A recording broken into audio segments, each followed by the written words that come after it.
Hello everyone, welcome to Math is Fun. In this lesson, we explore chemical equations, a clear and simple way to represent chemical reactions using symbols and formulas. Chemical equations show the substances that react, the substances that are formed, and how atoms are rearranged while still following the law of conservation of mass. This topic is the foundation for balancing equations, understanding state symbols, and writing ionic equations. Let's learn step by step and make science easy and fun here on Math is Fun. Learning points. 1. State the components of a chemical equation. 2. Explain how to balance symbol equations. 3. Describe the two types of ionic equation. What makes up a chemical equation? A chemical equation is a way of showing what happens during a chemical reaction. It tells us which substances react and what new substances are formed. Reactants are the starting materials of a reaction and are written on the left-hand side of the equation. Products are the substances formed and are written on the right-hand side of the equation. An arrow separates reactants from products, showing the direction of the reaction. Scientists can write equations in two ways. First, word equations, which use the names of substances. Second, symbol equations, which show the chemical formulas and the number of atoms, giving more detailed information about the reaction. For example, this tells us that hydrogen and oxygen react together to form water. Hydrogen and oxygen are the reactants. Water is the product. The arrow shows that hydrogen and oxygen combine to form water. Simple equations give a clearer picture of the reaction. This tells us there are two molecules of hydrogen and one molecule of oxygen reacting to produce two molecules of water. In symbol equations, chemical formulas give us important information about a compound. The chemical formula of a compound gives us information about the elements involved and the number of atoms of those elements. The low subscript numbers refer to the element before them. If there is just one atom of an element in the formula, the number 1 is not written. It is understood. For example, in the formula of Na2CO3, this is sodium carbonate. The subscript 2 after Na means there are two sodium atoms. Carbon C has no subscript, so there is one carbon atom. The subscript 3 after O means there are three oxygen atoms. Understanding chemical formulas help us read symbol equations correctly and know exactly what substances are taking part in the chemical reaction. What are state symbols? In chemistry, it's not enough to know what substances are reacting. We also need to know their physical state. This is where state symbols come in. A state symbol is used in a chemical equation to show if a substance is a solid, a liquid, a gas, or an aqueous solution. Understanding these symbols help us clearly visualize what is happening during a chemical reaction. Example reaction with state symbol. We read this. Propane gas reacts with 5 molecules of oxygen gas to produce 3 molecules of carbon dioxide gas and 4 molecules of liquid water. This symbol reads as propane in the gaseous state. This symbol reads as oxygen gas. This symbol reads as carbon dioxide gas. And this symbol reads as water in the liquid state. In this reaction, there are 3 gases, propane, oxygen, and carbon dioxide, and 1 liquid, water. Common state symbols and how to read them. Okay, the first one is solid. For example, solid iron. The substance is in a solid form and keeps its shape and volume. Second is liquid. For example, liquid water. The substance is in a liquid form and can flow. Third, gas. For example, carbon monoxide gas. The substance is in the gaseous state and spread out to fill its container. Lastly, aqueous. Dissolved in water, for example, aqueous iron sulfate. The substance is dissolved in water, forming a solution.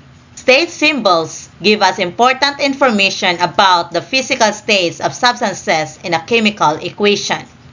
By learning how to read and understand these symbols, we can better interpret chemical reactions and what conditions they occur under. Why do we balance chemical equations?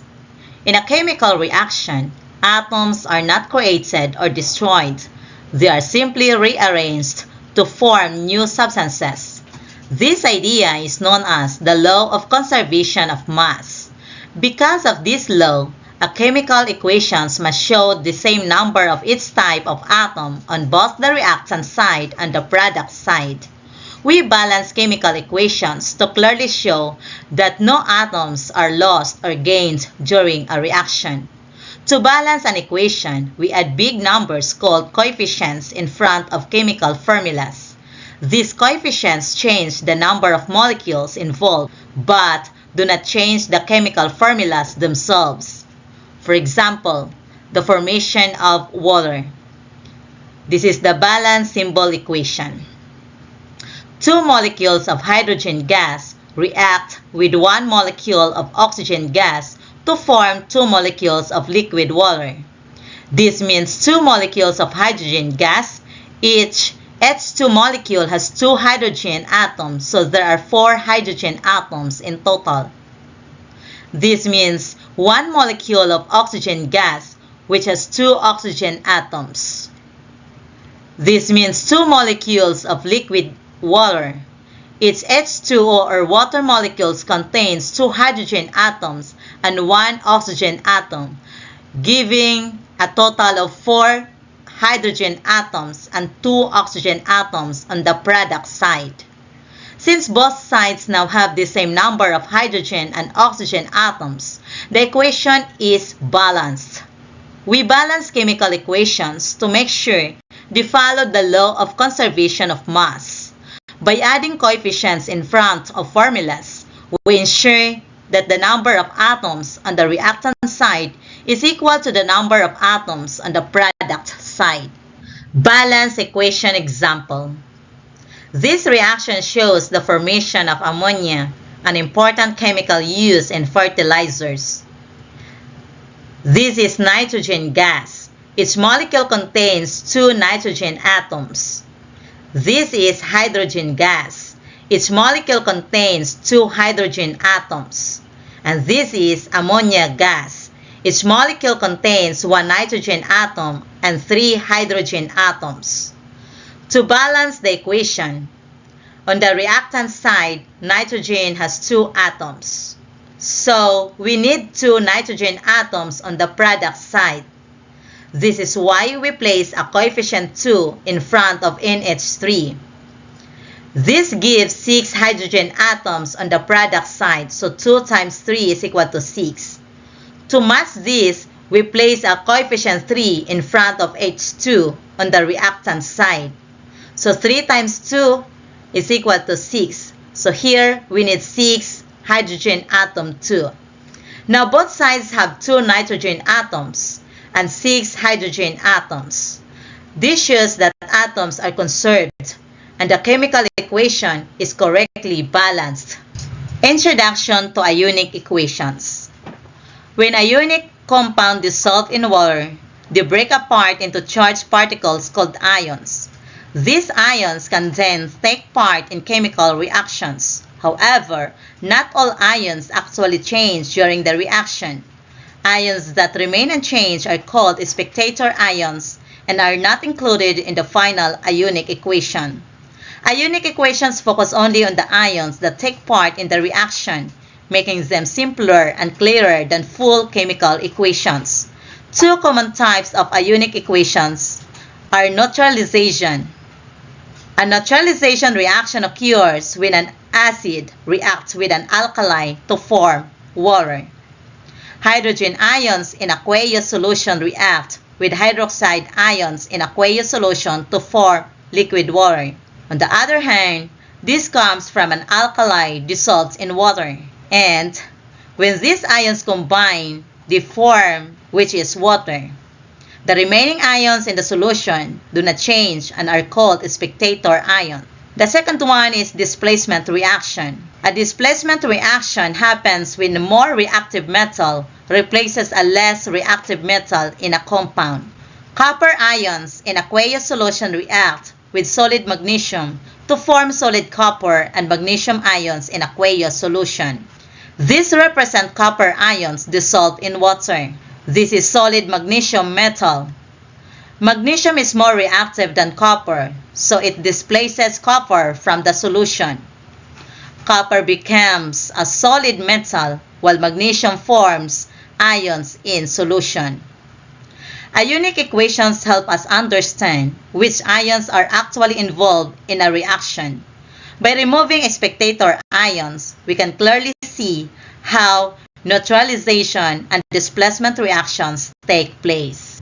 This concludes our lesson that started with chemical equations and led us into understanding ionic equations.